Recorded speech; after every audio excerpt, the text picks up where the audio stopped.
Good day. I am Ann Mazikowski, President of the League of Women Voters of Central Delaware County. And on behalf of our league and the League of Women Voters of Delaware County, I want to thank you for joining us for our hot topic, the 2022 midterm election, with our presenter, Dr. G. Terry Madonna. The mission of the League of Women Voters, a nonpartisan political organization, encourages informed and active participation in citizenship, elections, and democracy, and works to increase understanding of major public policy issues and to influence public policy through education and advocacy. Today, Dr. Madonna will provide insight and understanding on American politics, and especially on the politics of Pennsylvania. We received questions as part of the registration process, which were shared with Dr. Madonna prior to the program, but you can also put questions in the chat, which we will monitor throughout the presentation. Olivia Thorne, President of the League of Women Voters of Delaware County and our League Membership Chair, will introduce Dr. Madonna. Olivia. Good morning. We thank and welcome Dr. Madonna once again to help us better understand the upcoming election. For more than 30 years, Dr. Madonna has taught and written about his two academic specialties, the American presidency and the American political parties and political behavior. As a pollster in recent years, he's written extensively about voters and voting behavior. He holds a BS from Millersville University of Pennsylvania, an MA and a PhD in political history from the University of Delaware.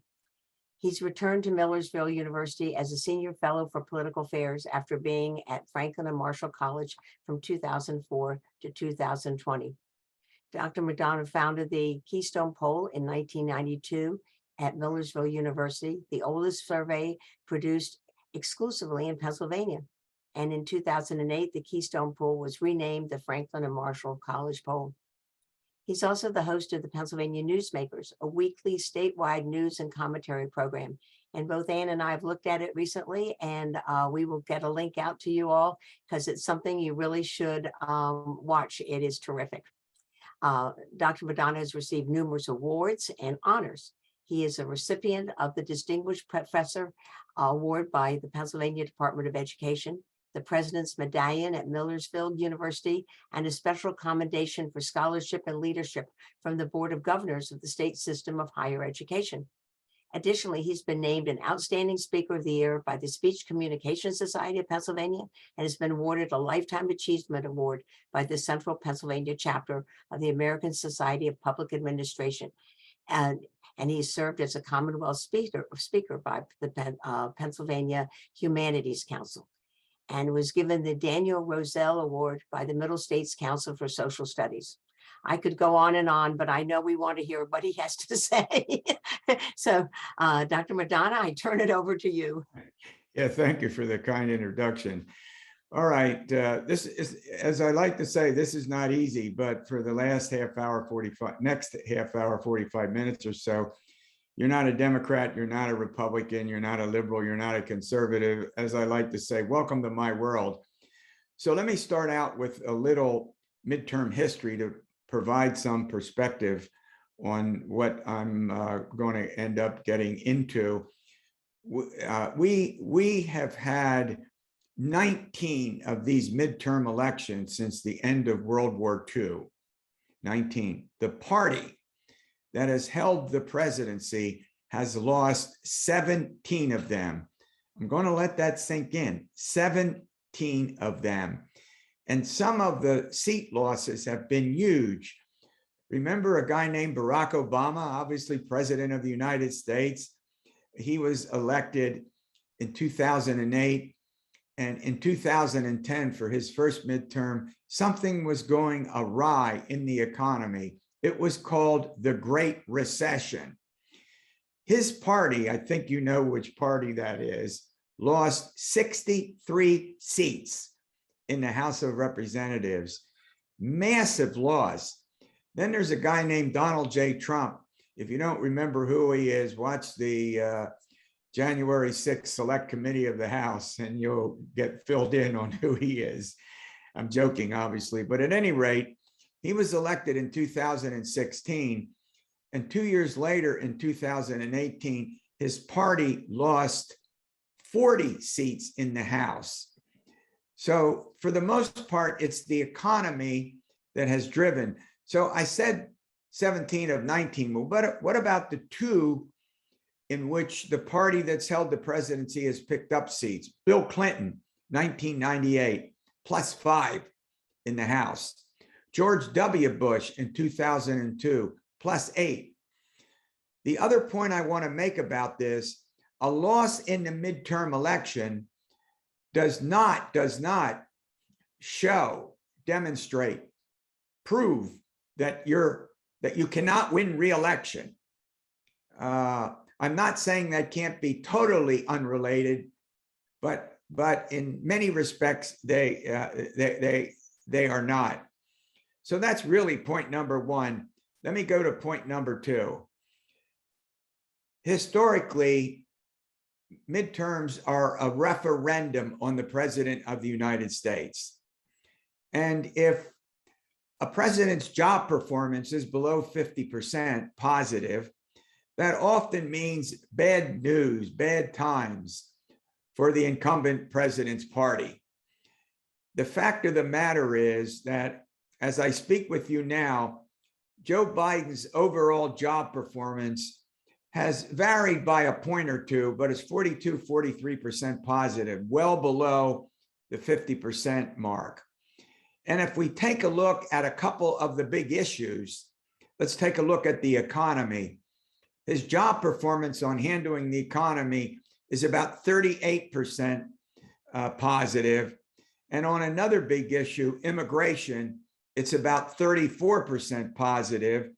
And when you take a look at the direction of the country, as a country, in what direction is the country moving?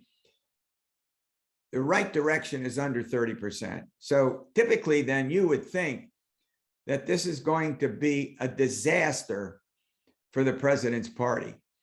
And I will get back to that in a minute, but I must take a moment to say something about Joe Biden.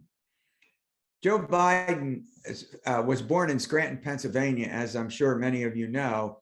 He lived there until he was 10, when his father moved the family outside of Wilmington, Delaware, where he was in the automobile industry. Biden was elected to the United States Senate from the state of Delaware in 1972. Now, what I'm going to mention next is not because I'm a big supporter of Joe Biden. We can all disagree on the policies, the program, his presidency, but I want to talk for a moment about Joe Biden as a person. And I'm capable, and I'm sure you are, of separating those things out. He was elected in November of 1972. In December of 1972, his wife, his daughter, and two sons, Hunter and Beau, were in a horrific automobile accident outside of Wilmington. The wife died, the daughter died, and the two boys survived. Joe Biden had to make a pretty big decision. That was December. What would he do in January when he would have to take, he would take the oath of office? He thought about it and decided that he would go into the Senate. But here's what he said he would do. He said, I'm coming home every night on Amtrak to be with the boys. So I want you to, again, I bring this up only to demonstrate what he did to show his support for his family. Again, nothing to do with issues, nothing to do with policy. Whether you like him or support him is immaterial for that point.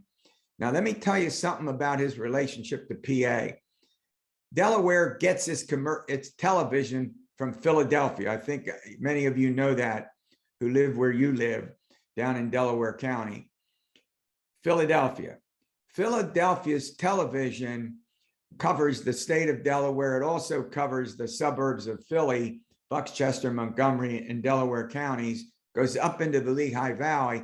And back in the day, we got Philadelphia television here where I live in Lancaster. So they covered the TV station covered Joe Biden's Senate career when he was dealing with nominees to the Supreme Court, whether he was dealing with important foreign policy issues as a United States Senator. And there's something else that's important as well. Joe Biden traveled throughout the state of Pennsylvania frequently, campaigning for other Democrats. He also made presentations, gave lectures throughout the state. And I'll tell you something that he did, and I know this to be true.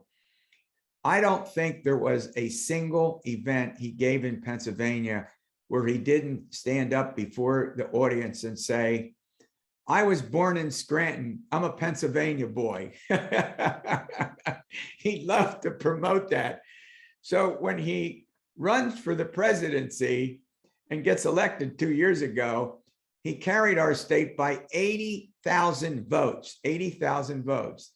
And I think part of that has to do with the relationship he built with, Pennsylvania voters over that long US Senate career, and then again as vice president of the United States. So he carried our state by 80,000 votes.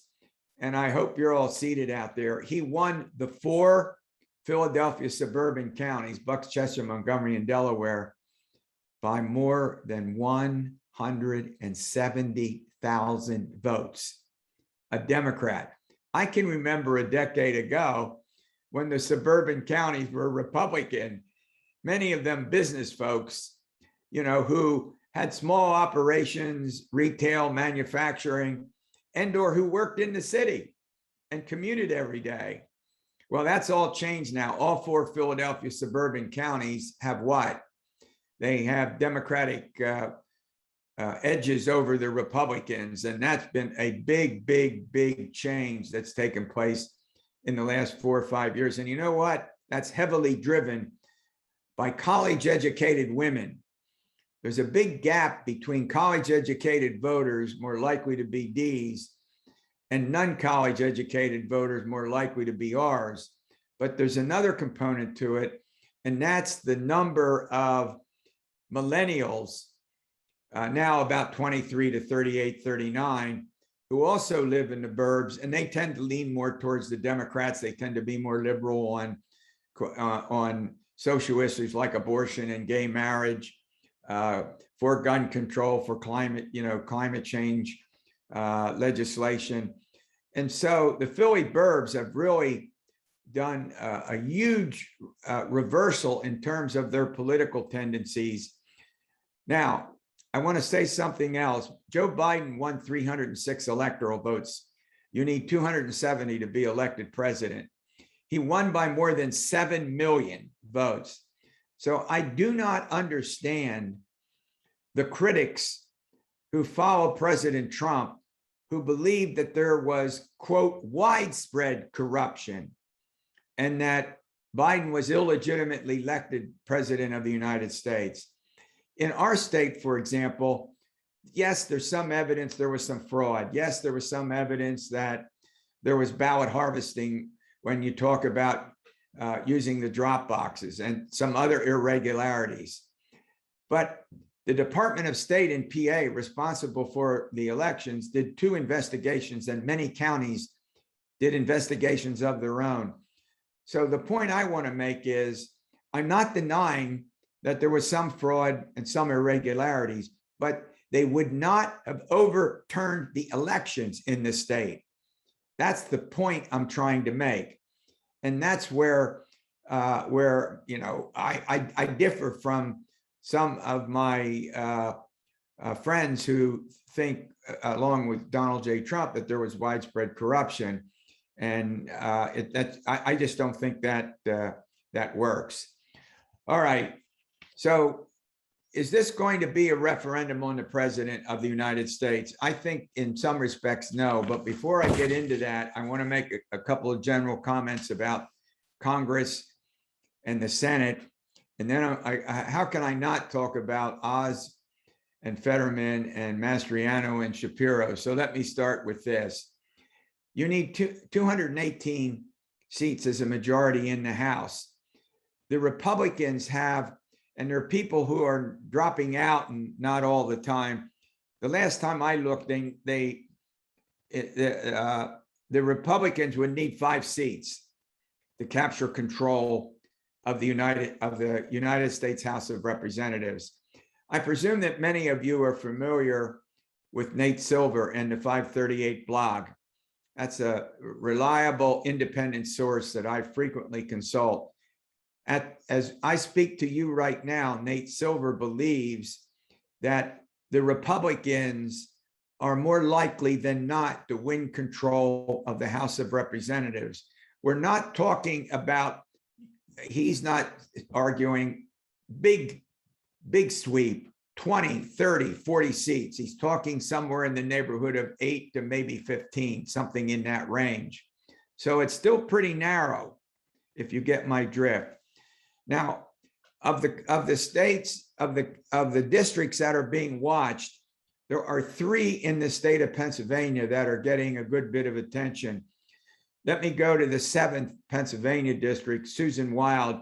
She's the incumbent, and that district is Lehigh, Northampton, Carbon, just to mention a couple that quickly come to mind. She is running against Lisa Scheller, who she defeated by 4 points in 2020. This is getting, Wild as the incumbent, has more money on hand. That's very, very close, and we'll have to see how that turns out. I'm not going to get into the prediction business. I'm just going to say that's nationally watched. Let's go to the 8th congressional district. That's Matt Cartwright. He's the incumbent, a Democrat. Wayne, Pike, Lackawanna, parts of Luzerne, Monroe. That district is also very close. He's also running against the candidate whom he defeated 2 years ago, Jim Bognet,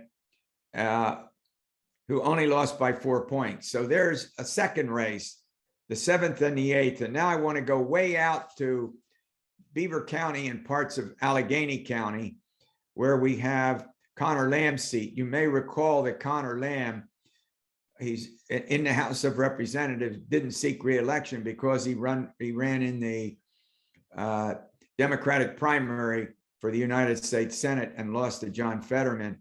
That there's an open seat there because he didn't seek re-election, and we'll have to see how that turns out. That's the 17th. So there are 3 districts that, that are getting a great deal of attention as I speak to you right now. All right, so let's talk about the United States Senate. Nate Silver believes that the edge there, a narrow edge, goes to the Democrats. I'm not going to go around the country and talk about those seats, but Pennsylvania, Fetterman and Oz, is one of the critical 3 or 4 seats that are likely to determine which party controls the United States Senate. It's 50-50 now, with Kamala Harris breaking, has the ability to break the ties. So, and Silver gives a slight edge, notice that, to the Democrats, completely the opposite from what we've seen with the Republicans. All right, now I have fun. Let's talk about the Fetterman-Oz race. To begin with, a guy named Dr. Oz had a brutal primary against Dave McCormick. Some of you may know Dave McCormick's father, Jim McCormick, who was president of Bloomsburg and then went on to be the first chancellor of the state system of higher ed. Down there where you all live, let's talk about Westchester University. Or if you want to go up into East Stroudsburg, I'll let you do that as well. Or to Kutztown. I'm mentioning some of the public universities that are in your can I say in your neighborhood? That's probably a little too close, but you get the point. At any rate, this election, oh wow, $60 million. Oz, McCormick beat up on each other, but I'll tell you something. McCormick beat up on Oz the way that when he won the primary by something fewer than 1,000 votes. Think about that. Oz was deeply wounded, and I'm going to tell you why. Number one,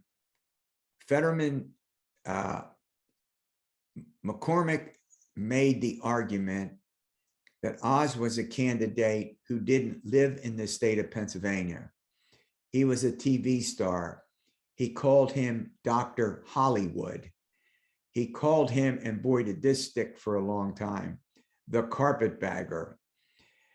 I guess you are aware that Dr. Oz may have gone to Penn, but I think he lived in his home state and commuted there when he went to school.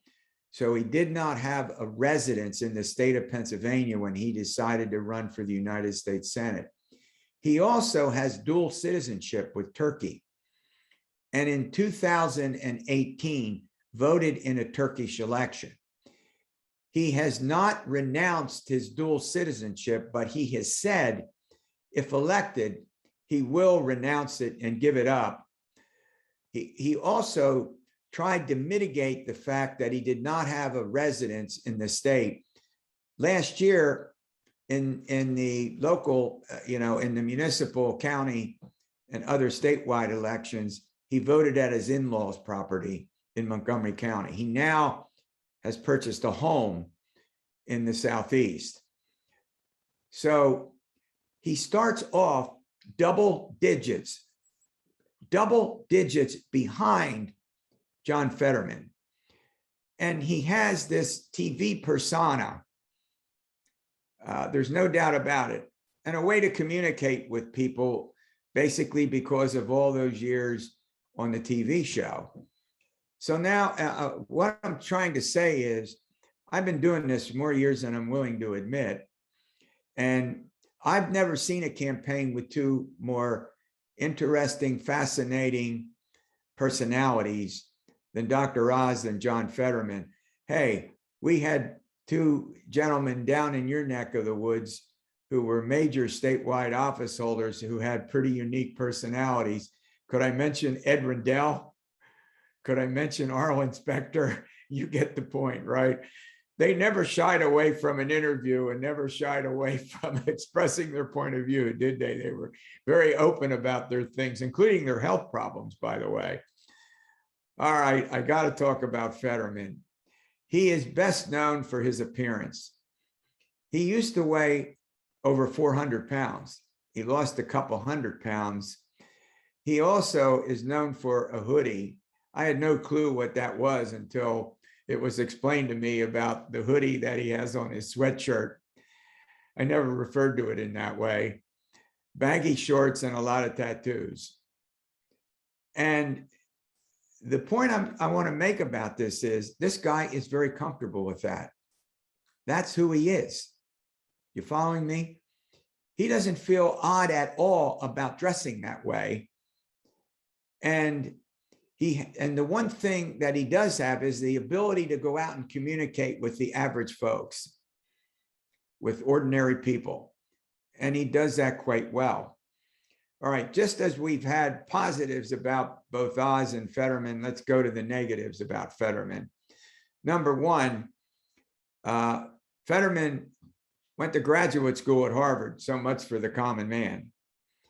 Number two, comes from a wealthy family, and his family supported him until he was something in the neighborhood of 49 years old. He bought a house in Braddock, the town he became mayor, for $1 from his sister. So, and he did not pay taxes on his property for many, many, many, many years. So both of these candidates have positives, if you will, and both of them have negatives. On the issue side of things, Fetterman as lieutenant governor, one of the legal responsibilities of the lieutenant governor is to serve as chair of the pardons board. Well, the Oz campaign has gone after Fetterman for his activities there, commuting sentences and pardoning people who the Oz campaign said should have never been commuted and never been pardoned, including people who were sentenced to life for second-degree murder. So, and crime is being used by Republicans, not just in Pennsylvania, but all over the country as a big issue. And on the polls that get done, we have the economy, inflation, obviously, as a major part of that. We have crime, abortion, which I'll come back to, and immigration are the dominant issues right now. So if Oz is using the issue of crime against Fetterman, Fetterman is using abortion as the issue against Oz. You know that since the decision by the United States Supreme Court striking Roe down, literally saying that there's no federal constitutional right to an abortion, it is now up to the states to decide whether they will permit abortion or not and under what terms. Pennsylvania has an Abortion Control Act, as many of you know, I think 2004 enacted, which says that a woman has the right to an abortion up to 24 weeks after her last menstrual cycle and thereafter in cases of rape, incest, and to save the life of the mother. Republicans in the legislature obviously have made efforts to change that. Governor Wolf is a firm and strong supporter of abortion rights. And so the Fetterman campaign has used Oz's pro-life stance in an effort to cost him voters, particularly among obviously independent voters and Democratic voters who are, and even Republican voters who are pro-choice. Oz has realized that that presents a problem for him, and he sort of modified his stance. He said, I'm pro-life, but abortion, rape, incest, save the life of the mother. And he's also added another element to it. And the other element is that he wouldn't prosecute people who had an abortion. So he's tried to shift, if you will, away from that and to mitigate the negative downside of it. Now, I want to add one other comment here quickly. Abortion has motivated Democrats. And that's one of the reasons in many of these states, these elections for the House and the Senate have closed because of the motivation of Democrats and pro-choice independents, you know, to get on the side, if you will, of abortion rights. So I want to make that clear. Now, there are a whole bunch of other issues that I don't have to get into, but as we speak right now, Oz has closed the gap. Oz has closed the gap to about 3.7 or so, almost about 4% from double digits behind. One of the big reasons he has closed the gap has been John Fetterman's health. Fetterman had a stroke a couple of days before the May primary, and he remained in confinement for weeks until the end of August. And while he was in confinement, by the way, he continued to lead by double digits. But towards the end of that period, the Oz campaign has come out and they used an expression that was controversial for a physician to use, come out of hiding, meaning here's a guy who has a health problem, and as a surgeon and as a physician, you shouldn't be criticizing it. But Fetterman has refused to provide some specifics about his health care, have his physicians release these specifics. The Pittsburgh Post-Gazette called for that to happen. Oz produced his. The conclusion by his physician, excellent health, quote, end quote, excellent health. And so Fetterman still has not released those documents, but he is at least out on the campaign doing some events. And the activities of Fetterman at these events have been mixed. His speeches have been short. He has fumbled some words. He has what's called an auditory processing problem. And he wants a screen in front of him so he can read the questions. You're following me? And so that has become an issue in the debate that Fetterman and Oz have agreed to take place on October 25. Oz originally wanted 5 debates. Fetterman agreed to 1, and he wants to be able to read the questions. And then there's a debate. The Oz campaign says, well, if you have to read the questions, we won't get to that many in the 60 minutes we've agreed to. So let's have a 90-minute debate. And the Fetterman campaign has not agreed. So this is all very, very complicated. And the Cook report, which makes estimates, has now ruled this a toss-up. A toss-up. I'm not in the prediction business. I'm not going to predict who wins. All right, I've been doing this now for 30 minutes. Do you want me to say something about Josh Shapiro and Doug Mastriano? All right. Right now, Josh Shapiro has a double-digit lead over Mastriano. Let me say, very quickly, as many of you know, Josh Shapiro served 4 terms in the Pennsylvania legislature, came back to Montgomery County, where he was elected to the Board of Commissioners, served as chair, and then was elected to the Attorney General's post, subsequently reelected, and now he's running for governor of the Commonwealth of Pennsylvania. Shapiro made not just state, not just national, but international news when he was elected Attorney General by convening a grand jury that made the conclusion that there was a large scale of child abuse in the Catholic Church. And that gave him a huge prominence over the state, as long as some problems with pharmaceuticals. So Shapiro has held a lead over Mastriano, which has grown over time into where it now stands 9, 10, 11 points, depending on what polls you want to include in the averages. So let me say something, and Shapiro is kind of low key. He's not very controversial. As a Democrat, he does support more money for the police. Unlike some progressives who want to defund, some, I didn't say all, want to defund the police, Josh Shapiro is not among them. He also wants to increase education spending. But overall, the focus of the campaign, and this is not just Terry Madonna, but the focus of the campaign is on Mastriano. Doug Mastriano is a state senator from the 33rd senatorial district out in Franklin County, just west of where I'm sitting here in Lancaster County. Mastriano is a die-hard Donald J. Trump supporter and a firm believer in widespread corruption, a firm believer. He participated in the effort to have alternative electors chosen in PA instead of the Biden electors that were chosen by the voters in that 80,000 vote victory. And he continues to believe in widespread corruption.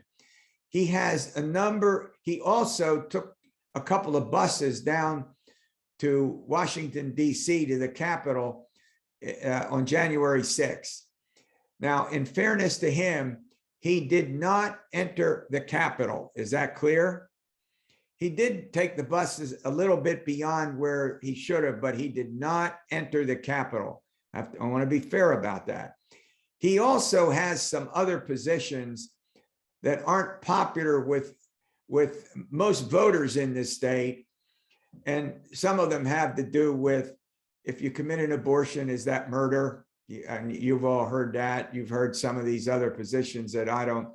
He would require if he could do that, I don't know how he does this, he could require every voter in this state to re-register. He also is opposed to same-sex marriage. So I don't have time to get into all of them, but here's the problem that he has. Establishment Republicans are not supporting him more than a dozen former lawmakers have done what? They've endorsed Josh Shapiro, and there are probably others who just haven't said so publicly.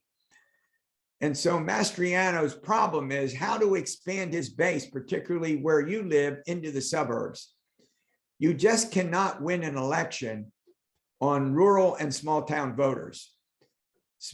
Suburban voters are particularly important if for no other reason than the numbers. The numbers are so great.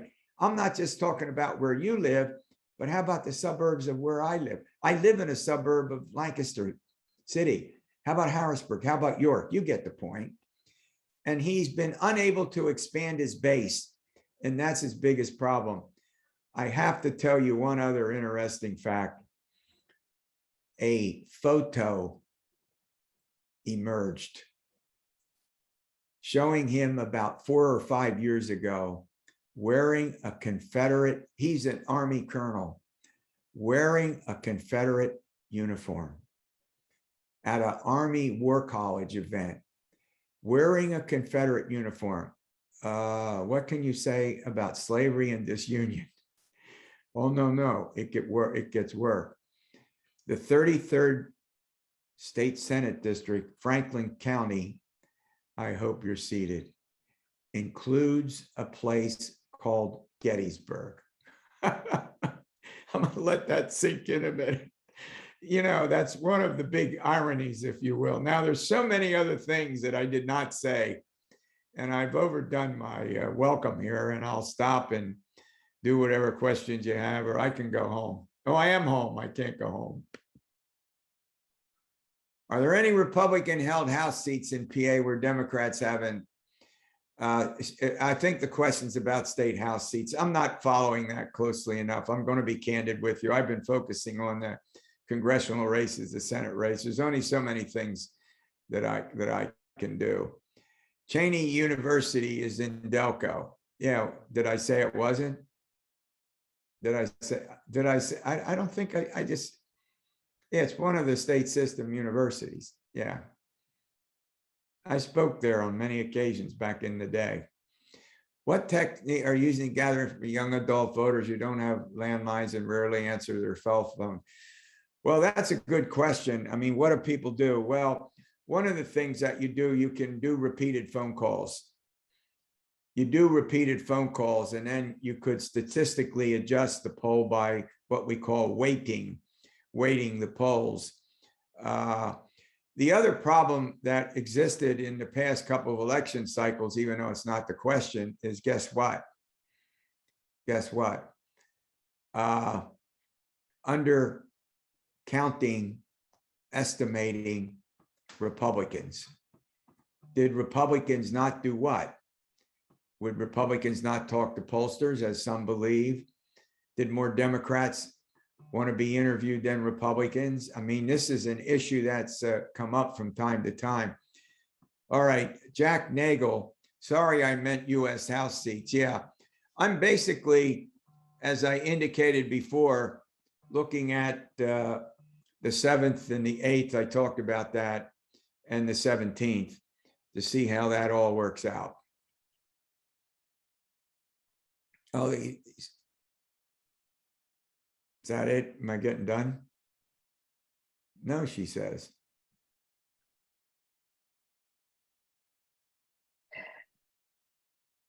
I don't quite know how to phrase this, if it's okay if I just ask, and other people in the audience, if you don't want to put your questions in the chat, if you raise your hand, we can have you ask questions.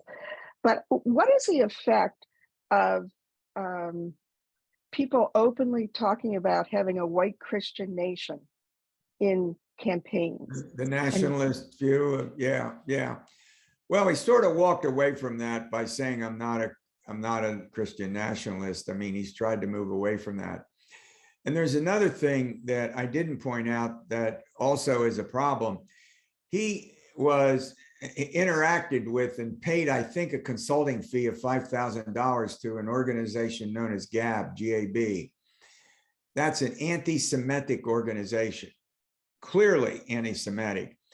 And so when he came under criticism for that, we're talking about Mastriano, he wiped his Facebook page clean.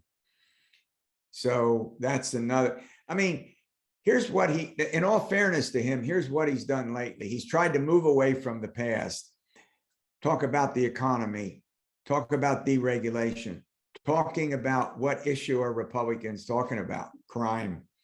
So he is trying to segue away from those, from the downside issues that have hurt him. I still don't know how he has to do much more, if you will, in the suburbs. I don't know. It's rural and small town Pennsylvania is important, obviously, but you've got to reach out into the suburb because we know the cities are going to be Democratic. It's just a question of of how Democratic they are.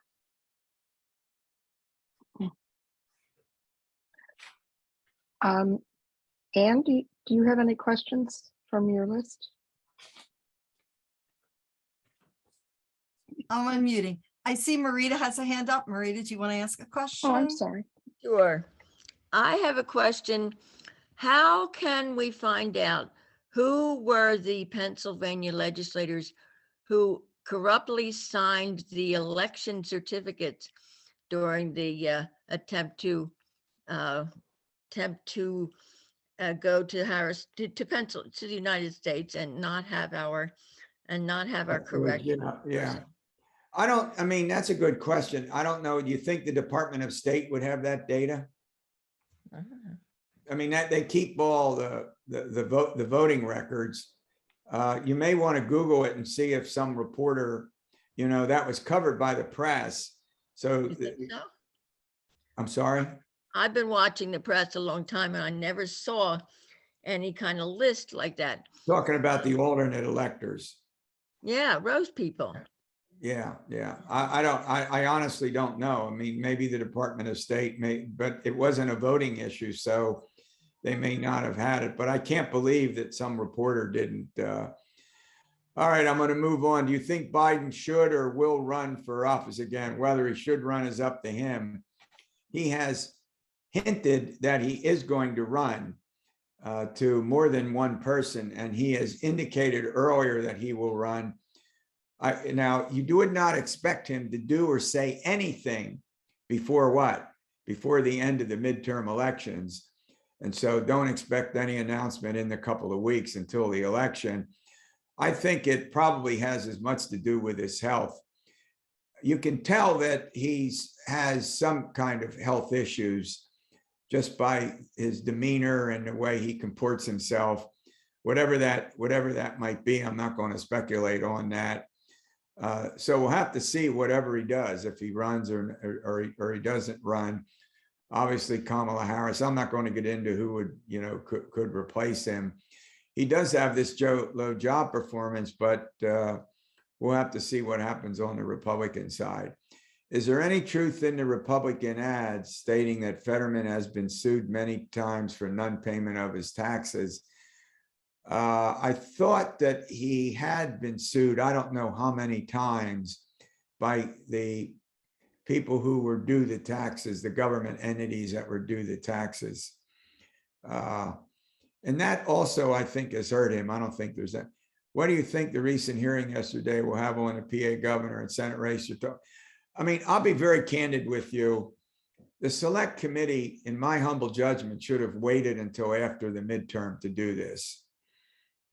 I'm not saying that because I support what they're doing or I don't support it. I just think that any kind of big announcement or trends like this ought to be put off until after the election.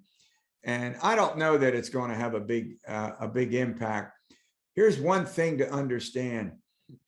Though his support is not strong as it once was, it's still pretty strong. I'm talking about Donald J. Trump's support among the Republican base. Mastriano's whole campaign is based on the solid support from the most loyal of Trump's supporters. You got that? He won he won a big primary largely because of the Trump base. And obviously Trump endorsed him and Trump's been in the in campaigning for him. So there's no doubt about that. Will Shapiro's help him get a Democratic majority in the General Assembly or both chambers. Right now, I think the Republicans are likely to maintain control of both houses of the legislature, both houses. And I think we'll have a stalemate again on issues of abortion with Shapiro, who strongly supports it. And I think we'll have another problem, or I should say, a situation that won't get decided when you deal with Act 77, the mail-in voting law, which is obviously needs some reform and around which there's big controversy. What impact has had on PA congressional races? I think it has made some of these elections in these districts that I mentioned to you much closer, much more competitive, but they were even closer before. Some of them have, I think, more favored the Republicans more than the Democrats. You want to know what we didn't get a question about the first congressional district, not too far away from you in Bucks County. I think the incumbent, Brian, is in pretty good shape. I have not seen much outside interest in that election. Isn't that interesting? The same with Scott Perry up in the 10th near where I live. There's literally not much national interest in those. Do I think abortion issue will increase turnout among young voters? The polls that I've seen on this issue, yeah, maybe. That's a maybe. Here's the problem. We had, just to talk about the turnout, I wrote it down. In 2018, the last 58% of people in Pennsylvania, of registered voters, turned out. That's 5 million of the 8.6 million registered voters in the state. Guess what it typically is? 40%. That's 2018. In 2014, again, the last typical election, midterm, 43%. I think we might well have record turnout for a midterm, given the interest, the followership, and the big debate between these major party candidates on the issues of the day. And that's going to be something pretty fascinating to watch. Is Scott Perry still strong? Again, he has not been on any national parties, not party, but these groups that tend to follow these congressional races. He's not been on anybody's high priority list as far as I can tell. What time is it? 12:51. Okay, well, you actually touched on another question we had about voter turnout, so you just touched on that. Well, let me just say this before I go. One of the problems, as you know, women are 51% of the electorate, yet there are only 4 of the 18 congressional seats. Obviously not in the Senate from PA. And when it comes in that are running, only 3 in 10, are women.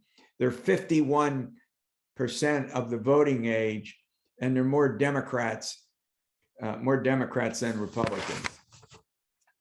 All right. Well, look, I want to thank you for having me. It's always been a pleasure. I hope you enjoyed what I had to say. And remember, you're not a Democrat. You're not now you can be a Democrat. You can be a Republican. You can be whatever you want to be. Thanks for the invite. Thank you so much. My pleasure. Go ahead, Ed. Okay, yes. And on behalf of our league, I want to thank you, Dr. Madonna, for sharing your expertise. It always helps League of Women Voters advance our mission to empower voters to defend democracy. We really thank you. Thank you. And we're going to we're also going to thank all the people that have registered for this presentation. And we'll send you the link to the recording and any additional information that was shared by Dr. Madonna and some of the other resources that we have. And we hope that you're going to continue. If you haven't already, please do share all this information with others. And for additional voter information, including, we just put out some resources on our homepage dealing with mail-in ballots. So visit our website at lwvcdc.org. Thank you.